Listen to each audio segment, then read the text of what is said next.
Do you remember the guys who wore spandex bodysuits and came to your church to preach the gospel and do feats of strength? Wait, no? I have a story that involves a nail in a frying pan that will blow your mind. Hi, I'm Jeremy. I'm a deep skeptic, also a pastor. So the group in question was called the Power Team. And the Power Team was went to conservative evangelical churches where often they would get teenagers, often teenage boys, but everybody, that they would come and be very masculine, like the worst kind of toxic masculinity. But they were in spandex bodysuits and they were lifting weights, and of course, everybody there was straight who was watching. Though I did get to actually see this group, the story is not exactly mine. I was hanging out with a band who had opened up with the Power Team, and they told me this insane story.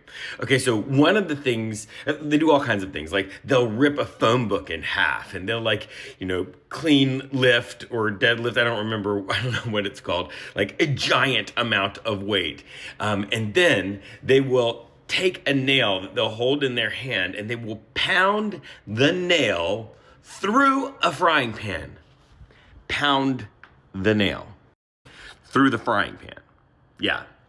So this guy's doing the pounding the nail through the frying pan, and it's a nail that's got like a big top on it. So then as he's pounding a nail, this nail malfunctions and the top comes off, and as he pounds it, it goes through his hand.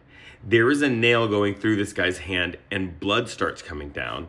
And instead of freaking out and running off the stage and, going to an emergency room, he starts talking about the crucifixion while holding his hand up and blood dripping down. And the man told me that, of course, all of the people came down to the altar that night to get saved. I can imagine that I would probably have gotten saved 3 or 4 times.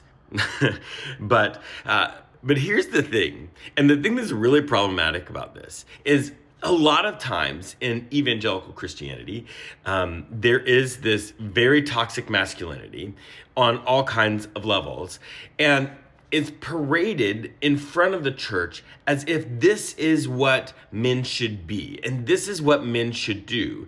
And what happens then is kids who are there getting this message get a view of maleness and of marriage and of all of these things that is probably, for many of them, unattainable.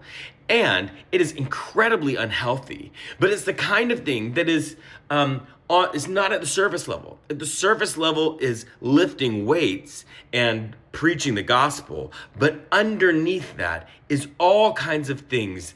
Body image issues for guys, trying to think of themselves as the ruler of women and of their relationships. All of those things are just under the surface, but because they're not on the surface, it is even more manipulative. It is even more sort of brainwashing because it is communicated over and over in subtle and subliminal ways.